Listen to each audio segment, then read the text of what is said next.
Shalom, salam, bonjour, la paix soit avec vous, c'est Pascal Tréfingui. Aujourd'hui c'est un nouveau post sur Aurore Rouge et sur les publications de la loge 666 de Toronto. La suite après. N'oubliez pas le pouce. Merci. Alors qu'est-ce que Aurore Rouge? Eh bien tout simplement il y a une loge à Toronto qui s'appelle la loge 666 et qui se réunit tous les 18 mois et qui produit un texte tous les 18 ans. Donc toujours selon la règle 666. C'est une loge crypto-maçonnique en fait qui est liée aux orangistes. Donc ce qui est intéressant, c'est qu'on dispose de plusieurs textes d'elle. Donc on dispose d'un texte de 1984 et d'un texte de 1999 début 2000 et un nouveau texte en 2017, fin 2007 début 2018. Donc je ne parlerai pas du texte de 2018 parce qu'il y a des choses qui sont vraiment trop préoccupantes. Je pense que le public n'est pas assez mûr pour le moment pour y avoir accès, mais je le ferai en cours d'année. Nous allons parler maintenant du texte de 1985. Alors il est très intéressant parce qu'il décrit la situation actuelle. Il commence donc par parler des réunions qui ont été faites avec la banque Rothschild dans les années 1950, en particulier en 1956. Après les premières mises en chantier de la rétro-ingénierie. Le point le plus important, dès 1956, c'est la création d'ordinateurs qui seront implantés au niveau mondial. Et on dit déjà en 1984, donc le texte est publié en 1985, qu'il s'agit d'une autoroute internationale de la communication qui permettrait de relier tous les ordinateurs du monde ensemble.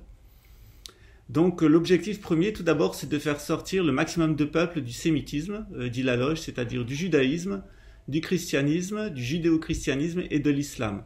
Donc pour cela, il y a un certain nombre de décisions qui sont prises et qui annoncent le futur.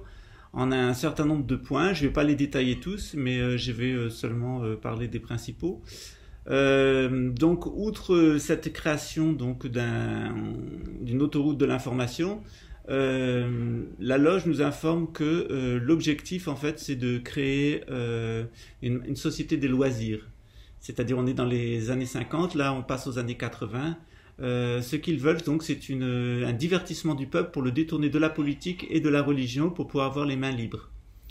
Ça c'est le premier point. Le deuxième point, c'est d'amener les étudiants, la contestation étudiante vers l'écologie, donc se battre pour la nature et non pas se battre pour la justice sociale. Alors ça a très bien fonctionné, hein. Il faut voir les dernières manifestations écologiques qui parodient le signe d'Orion, qui nous prévient qu'on va vers une grande extinction, qu'il y a du réchauffement climatique, etc. Alors ce qu'on nous indique en fait, c'est que c'est faux.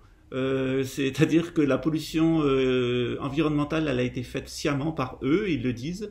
Donc ils disent qu'ils doivent pousser leurs industries à polluer le plus pour dégrader notre cadre de vie. Ils doivent utiliser de l'ingénierie climatique pour dérégler le climat. Et ils doivent polluer les terres avec de l'agriculture intensive. Ça a été la révolution verte des années 70-80, dont le but est d'affamer l'humanité en détruisant l'agriculture traditionnelle. Ce qu'ils veulent donc, c'est pousser les États à la dette intérieure. Donc il y a un programme qui a déjà commencé dans les années 70 avec Bretton Woods, mais aux États-Unis dans les années 1920 avec la création de 1910 la création de la Réserve fédérale. Et donc le but c'est l'endettement des États dont ils veulent en fait 33% du territoire demeurer à l'état sauvage. Donc le but en fait c'est détruire l'environnement, pousser les gens à aller dans les villes. Et une fois que les gens seraient dans les villes, détruire les États, endetter les États et obtenir des États en échange de leurs dettes qui cèdent 33% de leur territoire demeuré sauvage à l'élite internationale. Ils disent aussi que pour s'assurer à tout prix la réussite de leur plan, il faut financer les anciens pays communistes pour qu'ils rentrent dans le libre-échange international, en particulier la Chine, la Russie, en leur faisant des prêts massifs, afin de détruire l'emploi dans les pays occidentaux. Ils disent aussi qu'ils doivent inciter à l'immigration parce qu'un important afflux de réfugiés détruit la culture locale, en particulier crée des tensions religieuses. Ils annoncent la création de 3 grands blocs, donc le bloc américain, le bloc euro-asiatique et puis grand bloc américain, Amérique du Nord, Amérique du Sud et Europe, un bloc euro-asiatique donc avec l'Europe et la Russie et un bloc africain, donc trois grands blocs. Les autres plans en fait qu'ils nous annoncent c'est de créer un transfert en fait de la richesse des peuples vers l'élite. Donc il faut au maximum appauvrir l'élite, enrichir l'élite et appauvrir le peuple sans qu'il s'en rende compte par les délocalisations notamment. C'est-à-dire on va lui permettre d'acheter beaucoup de biens de consommation pas chers qui sont produits dans des autres États, mais pour pas lui montrer en fait qu'il y a un chômage massif chez lui. Pour obtenir cette soumission, il y a la soumission des corps de policiers, des États-nations et des armées. Donc les armées vont mettre au service des multinationales et la police, donc ils ont un plan qu'ils appellent donc le programme Alpha, qui est un programme de mise sous contrôle mental des polices pour créer d'abord un climat d'insécurité, c'est-à-dire on augmente la pollution électromagnétique pour rendre les gens agressifs et créer un climat d'insécurité. L'objectif est de mettre la population en état de choc, par exemple en la matraquant sur les routes, au nom de la prévention routière, en la matraquant dans les banlieues, au nom de la lutte contre la criminalité, mais qui est en fait organisée par l'élite. Le trafic de drogue est organisé par l'élite et la police, puisque l'argent des saisies est redistribué dans les commissariats et dans les polices judiciaires. Il y a eu plusieurs scandales en France d'ailleurs à l'intérieur de la police judiciaire pour donc les liens avec le narcotrafic qui, nous dit-on dans ce document, est organisé par le ministère de la Défense et le ministère de l'Intérieur, c'est-à-dire un doublé avec les services de renseignement occultes qui se fait en partie dans le dos des policiers mais qui reverse une partie de l'argent aux policiers pour les corrompre. Les changements de climat, bien sûr, j'en ai parlé. Le changement de climat social, en fait, c'est ce qu'on appelle la phase oméga, c'est-à-dire un abêtissement général, une baisse du QI général, notamment paralyser l'éducation nationale en n'apprenant plus aux enfants à se soumettre à l'autorité, mais en les laissant le plus libre possible. Donc ça crée des enfants qui sont en échec scolaire, et après, quand ils vont rentrer dans le marché du travail, ils y rentrent de la façon la plus violente, et ils vont totalement se soumettre. Donc on nous apprend par exemple que les profils psychotiques vont être amenés vers... des enfants qui étaient incontrôlables vont être amenés vers l'armée et la police, où on va en fait mettre un niveau de recrutement le plus bas pour recruter des crétins qui auront été formatés aux jeux vidéo et qui pourront donc considérer les citoyens comme des personnages de jeux vidéo qui vont pouvoir tabasser et tuer sans avoir aucun affect intellectuel. Donc ce texte, il a été produit en 1984 par la Loge 666 et il a été publié en 1985 suite à une fuite de gens qui étaient scandalisés, qui ont donné, qui sont sortis donc de la franc-maçonnerie orangiste et qui ont donné les documents à l'Église catholique, en particulier au père Régimbald et au journaliste québécois Serge Monast, les deux ayant été assassinés ou morts dans des conditions suspectes dans les années qui ont suivi. Leur travail a été repris par un anonyme qui porte le pseudonyme de Jan van Helsing et puis d'autres personnes jusqu'à ce que la théorie de ce qu'on appelle la théorie de la conspiration prenne plus d'ampleur grâce au développement d'Internet. Pour revenir à Internet, en fait, ils disent que dans ce document que à l'époque on ne comprenait pas exactement ce que ça pouvait être, cette connexion des ordinateurs, cette technologie de contrôle mental. Maintenant on le sait, j'ai écrit un livre sur le sujet, donc sur la psychotronique.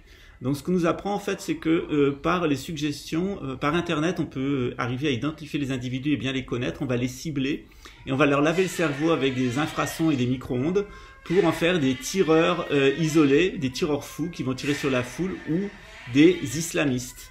Donc pour eux, le centre de leur technologie, maintenant de leur technique, c'est la dénaturation de l'humanité, la dénaturation des produits alimentaires et la dénaturation en fait du climat, afin de créer le plus d'inconfort possible chez les citoyens.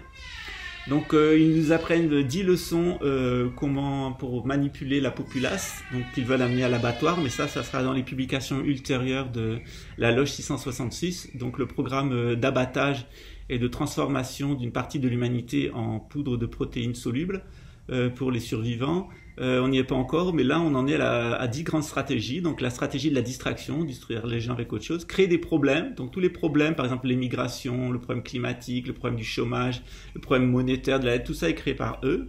La stratégie de la dégradation, c'est-à-dire les mesures qui sont impopulaires, par exemple comme la réforme de retraite, on va l'étaler sur 30 ans.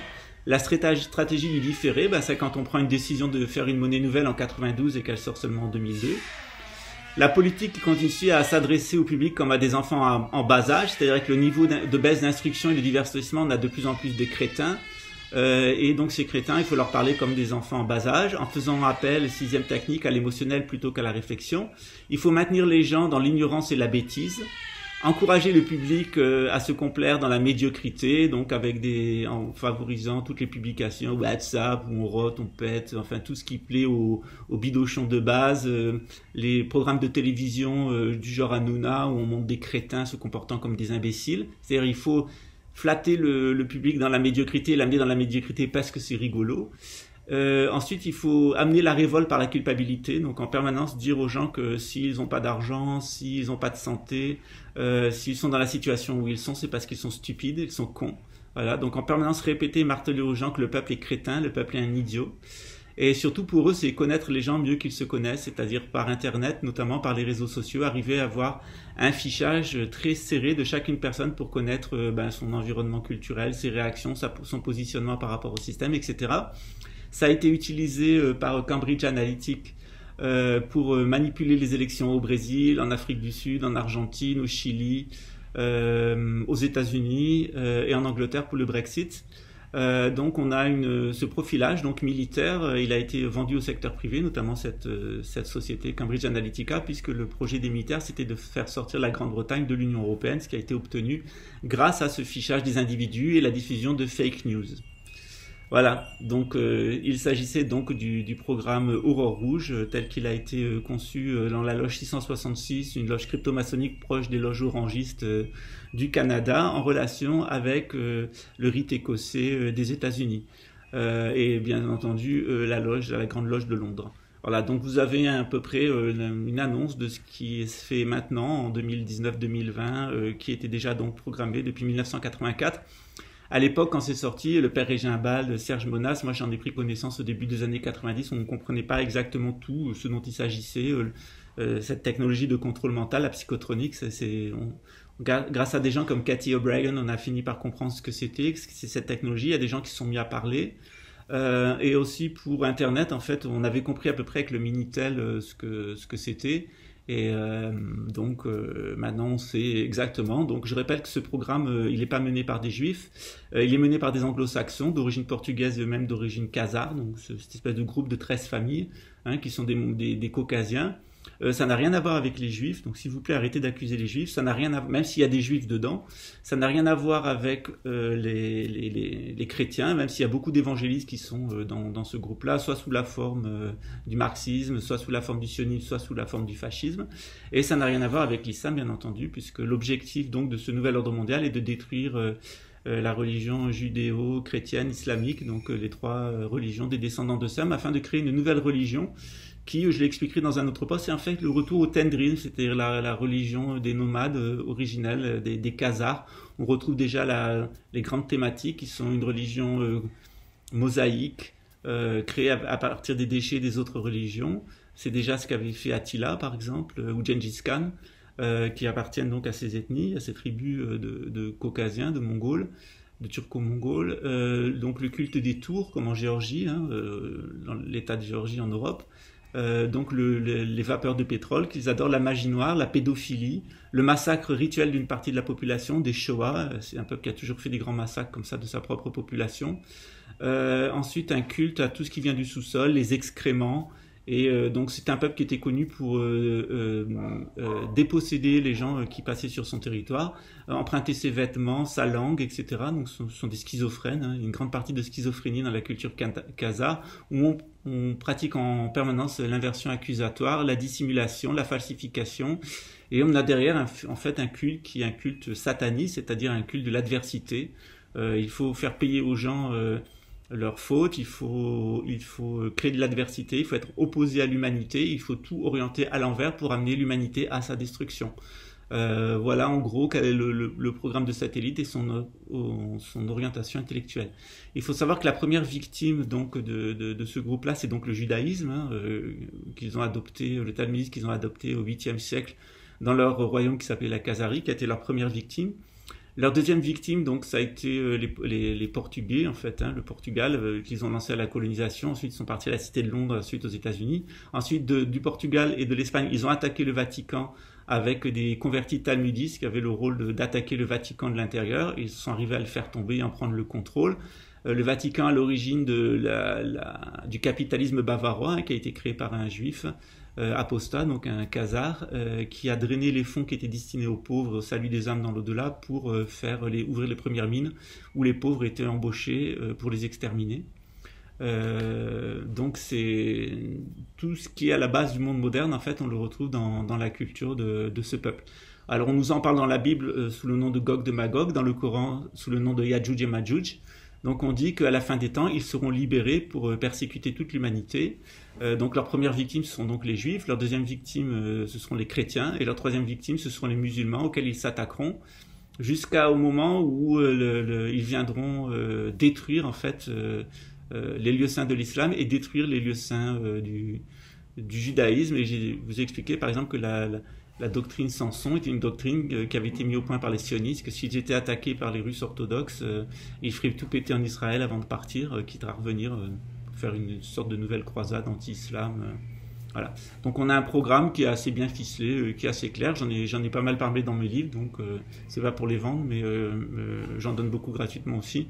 Je vous incite donc à me lire, notamment Le Grand Retour des sciences de l'âme, où j'explique en fait comment de la psychologie traditionnelle, avec l'ensemble corps, âme, esprit, on en est arrivé donc à la psychanalyse freudienne et puis toutes les propositions de la science moderne telle qu'elle a été créée par des juifs apostats. Donc je ne saurais trop conseiller aux juifs de rester juifs, aux chrétiens de rester chrétiens, aux musulmans de rester musulmans. Restez fidèles à votre tradition, méditez, priez, faites du bien, restez dans votre cadre de référence morale. Et ne rentrez pas dans le combat contre le nouvel ordre mondial. Donc, de toute façon, Dieu les laisse faire, parce que ça fait partie du jugement de l'humanité. Donc maintenez-vous hors de portée de lui, mais ne rentrez pas en combat contre lui, parce que vous seriez en combat contre Dieu. C'est le châtiment que l'humanité s'est préparé par ses propres péchés, ses propres crimes, ses propres fautes, qui est d'avoir à supporter cette bande de psychopathes. Voilà, j'espère avoir été clair, pas trop rapide. À très bientôt. Ciao.